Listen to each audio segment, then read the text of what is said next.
Finish to MG3 is coming. Okay, he played rook takes c6. Now I played rook takes d5. Rook h6 check. King g8. Well, we were speaking about rook takes d5, which loses immediately due to g takes f3, bishop takes f3, queen g5, taking h6. So this was not an alternative. Play bishop c4. And now maybe knight takes h5 is also winning here, but I wanted to go for some technical position like like happened in the game. Because knight takes h5, knight takes h5, let's say rook takes d5, king g7, rook c6, mating at this like rook d7. Okay, black goes g takes f3, white goes to king takes f3, queen h3, queen takes h2, then knight f6, and some pawn f must be winning for black in general, probably. But okay, in the game you are not that happy about those rooks on the 7th rank and bishop coming from e5 and stuff like that. And okay, I calculated this very interesting variation that happened in the game. So probably it's just enough. So I played here, rook is on d5. Yeah, so I played g takes f3. There is no other move than English one. So knight takes h5. But in fact, of course, very beautiful because the line happened after this. Okay, of course, if I go rook g1, king f7, nothing beautiful. Okay, but just probably draw because bishop takes d5, king d7, not king d7, but king d8. I think the best. Yes, to avoid some rook g7 stuff like this. King d8, rook e6, king d7, and then bishop takes e5. Knight g3, rook takes g3, fg, rook d6, then some rook c6. And okay, you know, while you're calculating like this in the game, you're not sure if you are winning or something. I'm not sure if black is winning here. A very strong attack with rook d6 coming and stuff like this. So I'm not sure about this. Probably it's draw. It's simply after knight g3, rook g3, fg, and rook d6. This kind of position. So I cannot avoid any rook h6 check at the end. So like this. Yeah. So of course my idea was not to play king f7 here, my idea was to play knight g3 like happened in the game. Now there are some beautiful variations after taking this here. Rook takes g3 is only move. After g3. Now if he goes bishop takes d5. This is fantastic variation because first time I mean I saw such a promotion of pawns, I mean in general, just calculating the variations. So king g7, rook takes h4, okay, it's maybe not that beautiful when it happens, but when you calculate this and you have this position on the board, and you can g2, king g1, and f2 when black is mating in 2 after this, f1 and queen f3, so okay, when I saw this of course, I mean I immediately play g takes f3 and knight g3 stuff like this, so the position is just lost.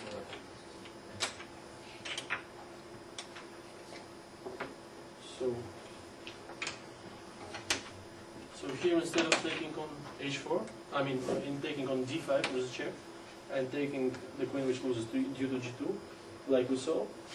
So he went here for rook takes h4, which is king is on g8. Rook takes h4, which is the only move. Now g2, king g1, f2, king g2, everything is forced. Before queen. Takes rook d2, king g3. Well, pleasant choice which piece to take, but rook takes f1, bishop takes e5, rook takes a2 seemed with more technical problems for black for me in the game, because some bishop d6 and then e5, I was not sure if so winning for black. Probably winning also, but okay, still you don't know with those check, rook h8 and bishop f4 and rook h7, rook h8, some stuff like this always happens when you want to win technically and feasibly. So I played rook takes b2, bishop c4, king g7. I don't see any defense because he played more or less normal. Because after bishop d5 I was taking on before playing rook b1 the same kind of position, but with those b6, a7 pawns. So it means that in any game, if I exchange, I mean all the rooks, I mean the pair of rooks, then I'm just simply winning in all the positions. So he went for bishop b3. And now a very important move probably in the game, because okay, maybe position is winning somehow also, but I didn't see a clear way, because some rook ff2 was possible, but then he goes for rook h5, king f6, rook h6, king g5, and looks like this is great, but I don't know, rook e6, and then he takes e5. I'm not sure even if it's winning, because bishop on b3 is not doing very well in this position. So it's not easy. I don't know if it's winning. So rook e6, and after rook g2, king f3, rook f2, king e3, and takes e5. Yeah, so it was the trick for white. Yeah, but I think I played the best move here probably, because after this I don't see any defense for white. Rook b1. He has to go for king g2, otherwise, I mean, okay, maybe rook g4 was a better try, but then king f6. And I'm trying to activate my rooks by this, by rook c8, rook c3. Bishop is on b3, I mean, the pawn on b4 is hanging, so I don't see any defense for it. So here king g2.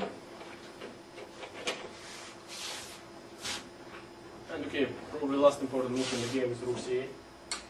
And I'm ready, of course, to give e5 for activating my rook, playing it to c3, and then rook b2 and rook c1 is coming, and the position is totally lost. So, well, he played here king f3.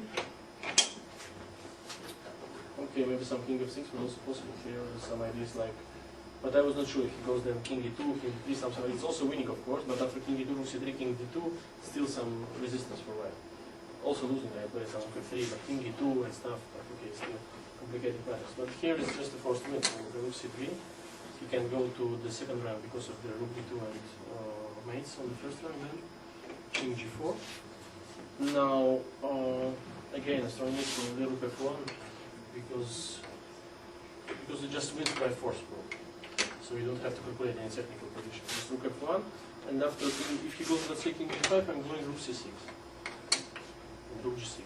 And white is losing the c pawn, b pawn, the game itself. So he went king h5, but okay, no other reasonable moves here for white. Maybe I thought something I saw here also.